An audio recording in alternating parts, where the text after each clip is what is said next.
ધોરણ 9 ગુજરાતી ગદ્ય 18 પંગુમ લંગાઈતે ગેલી ભાગ 4. વિદ્યાર્થી મિત્રો, આપણે ભાગ 1, 2 અને 3માં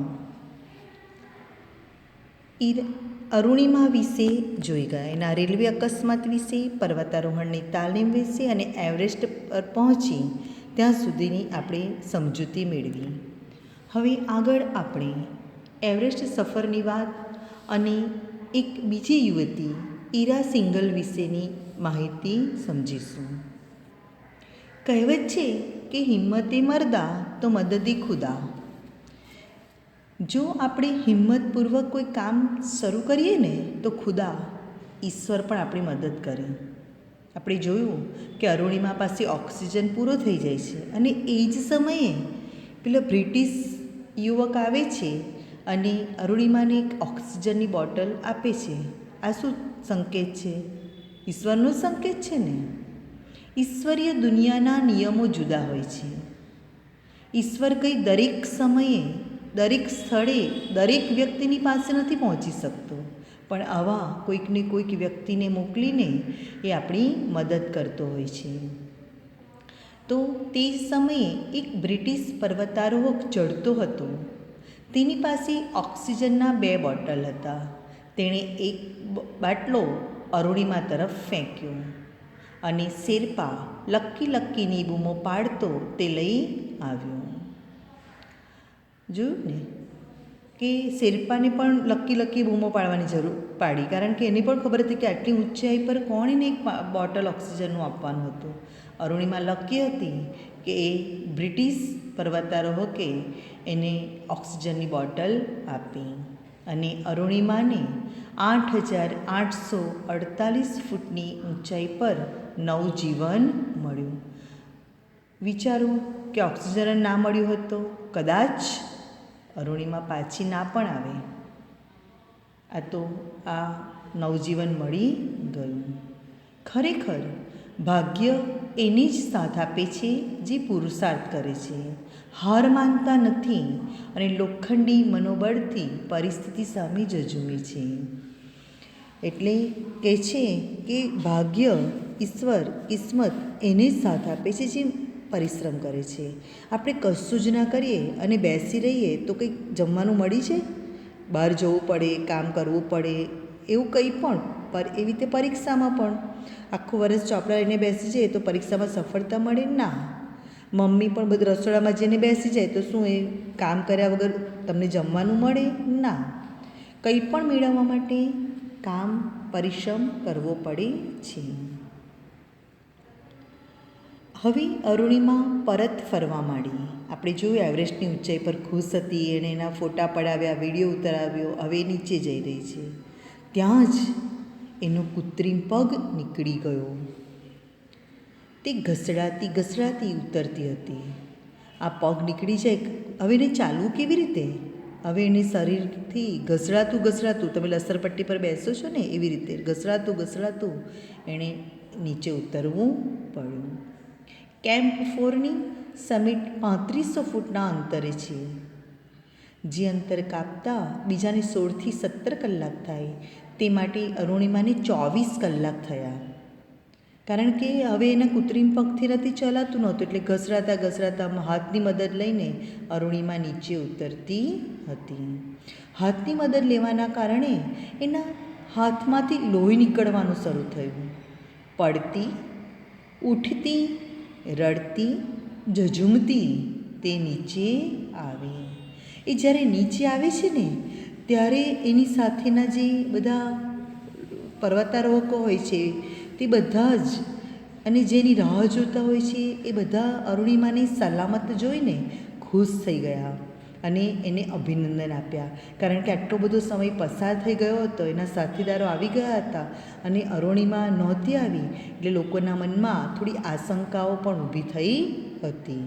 પણ અરુણિમાને જેવી આવેલી જોઈ બધા ખુશ થઈ ગયા અને એને મુબારક અભિનંદન આપવા માંડ્યા. માનવીએ નદીઓને નાથી છે ને પર્વતોને વિંધ્યા છે. તમે જુઓ કે આપણે બધી નદીઓ પર બંધ બાંધ્યા છે, પાણી એકઠું કર્યું છે, કેટલી માનવમાં શક્તિ છે. પર્વતો પર પણ આપણે ચડી ગયા અને પેલા માઝીવાળું પિક્ચર યાદ છે ને, પર્વત ખોદીને આખો રસ્તો બનાવે છે. સાગરોના પેટાણ ખોડ્યા અને રણને નંદનવન બનાવ્યા. સાગરમાંથી આપણે ઓઇલ શોધી લાવીએ છીએ અને રણ પ્રદેશમાં પણ તમે જુઓ કેટલી બધી હરિયાળી માનવી ધારે તો કરી શકે છે. તમે આ ગલ્ફના બધા કન્ટ્રી જુઓ, ઘણા બધા દુબઈ પણ ફરવા જાય છે, તો ત્યાં પણ તમે જોજો કે આખો રણ પ્રદેશ છે, પણ ફ્લાવર્સને એટલું બધું સરસ ઉગાડેલું હોય છે અને એની એટલી બધી સરસ ફ્રેશનેસ હોય છે કે માણસ ધારે ત્યાં કરી શકે. માનવી ધારે તે પામે છે, પણ ધારવું અને એના માટે જજુમવું અગત્યનું છે. આપણે ધારી લેવાથી કંઈ ના થાય. ધારી લેવા પછી એની પાછળ જજુમવું પડે, પરિશ્રમ કરવો પડે, મહેનત કરવી પડે અને એને આપણે એમાંથી આગળ વધીને આપણે આ ધ્યેય સુધી પહોંચવું પડે. અરુણિમાનું જીવન એનું ઉત્તમ ઉદાહરણ છે. અરુણિમાએ એશિયાનું એવરેસ્ટ સર કર્યું અને આફ્રિકાનું કિલેમાંજરો અને યુરોપનું એબ્રુસ પણ સર કર્યું, પરંતુ હજી એ એના કૃત્રિમ પગ સાથે ચાલી રહી છે. થાકતી નથી, હારતી નથી, નવા નવા શિખરો સર કરે છે અને ગીતો ગાતી રહે છે. અભી मैंने लांघा है समंदर को, अभी मैंने लांघा है समंदरों को, अभी तो पूरा आसमान बाकी है, अभी तो पूरा आसमान बाकी है. અરુણિમા કહે છે, આ તો 2-3 પર્વતો મેં સર કર્યા છે, હજુ આ તો શરૂઆત છે, હજુ મારે ઘણું બધું કરવાનું છે. આ લેખક હેતલ નાયકે અરુણિમા વિશે લખ્યું છે. હવે આપણે અરુણિમાની સાથે સાથે એક બીજી યુવતી જે ઈરા સિંઘલ છે એના વિશેની માહિતી જોઈએ. તમને મેં પિક્ચરમાં એના ફોટા પણ બતાવ્યા છે. IAS ઈરા સિંઘલ ની પાસેથી આપણને એ સમજાશે કે આપણી કમજોરીને આપણે આપણી તાકાત બનાવવાની છે. આપણામાં જો કોઈ સારી કમી હોય તો ગભરાવાની બિલકુલ જરૂર નથી.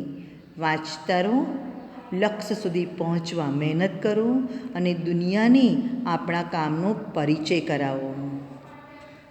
ઈરાનો જન્મ મેરઠમાં થયો હતો. એમના પિતા રાજેન્દ્ર સિંઘલ અને માતા અનિતા સિંઘલ, ને ત્યાં ઈરા નામની યુવતી જન્મી. ઈરા જ્યારે જન્મીને ત્યારે તો નોર્મલ બાળક હતી. જેમ જેમ સમય પસાર થતો ગયો, એટલે કે ઈરા મોટી થતી ગઈ, તેમ તેમ મુશ્કેલીઓ વધતી ગઈ. આપણી કરોડરજ્જુ હોય છે, સ્પાઇન સીધી હોય છે. ઈરાની સ્પાઇન એસ આકારની હતી. ઈરાની હાઇટ પણ નહોતી વધતી અને મસલ્સ પ્રોબ્લેમ પણ આવ્યા. એટલે માતા પિતાને અણસાર આવી ગયો કે એમના બાળકમાં કોઈક મુશ્કેલી છે. એને આટલી મુશ્કેલીઓ હતી, પણ એનું મગજ બહુ તેજ હતું. ભણવામાં તો ખૂબ હોશિયાર. સ્કૂલ અને કોલેજમાં તો હંમેશા એ પ્રથમ જ આવતી. બીટેક એન્જિનિયરિંગનો અભ્યાસ કર્યો અને એણે કેડબરીમાં નોકરી કરી. અરે, કેડબરીનું નામ સાંભળતા જ તમારા મોઢામાં પાણી આવી ગયું હશે. હા, હું એ જ કેડબરીની વાત કરું છું, જે તમે આનંદથી ખાઓ છો, બર્થડેમાં એકબીજાને ગિફ્ટ આપો છો, સારા પ્રસંગોમાં ગિફ્ટ આપો છો. એ જ કેડબરીઝની વાત કરું છું.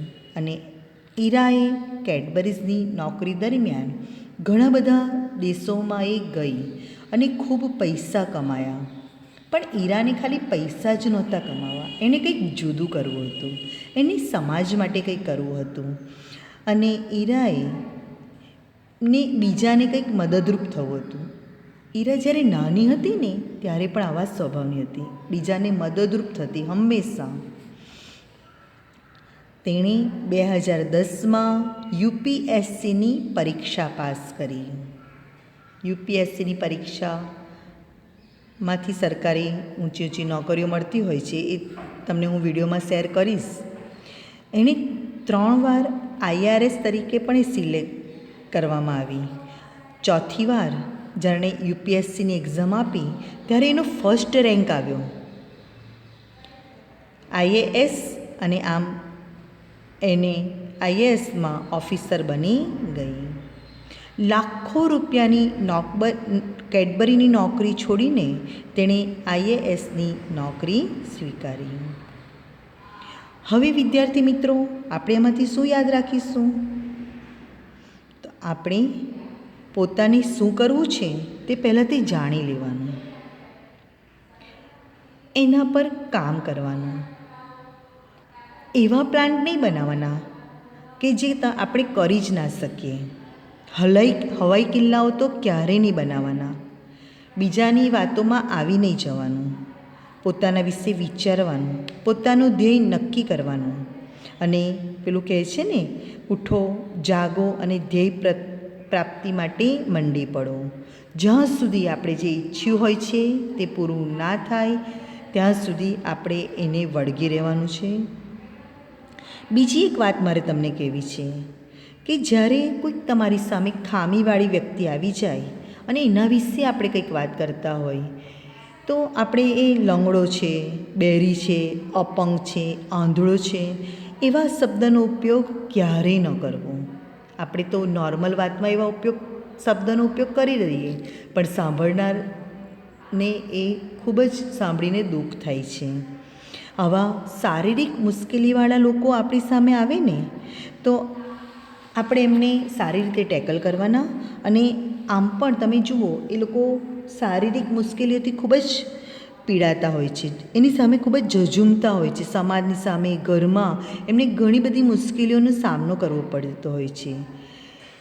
તેવી જ રીતે આવા જે શારીરિક ખામીવાળા લોકો હોય છે ને તેમને ઈશ્વરે પણ ખૂબ વિશિષ્ટતાઓ આપી હોય છે, ખૂબીઓ આપી હોય છે, અને એના કારણે એ લોકો આગળ આવે છે.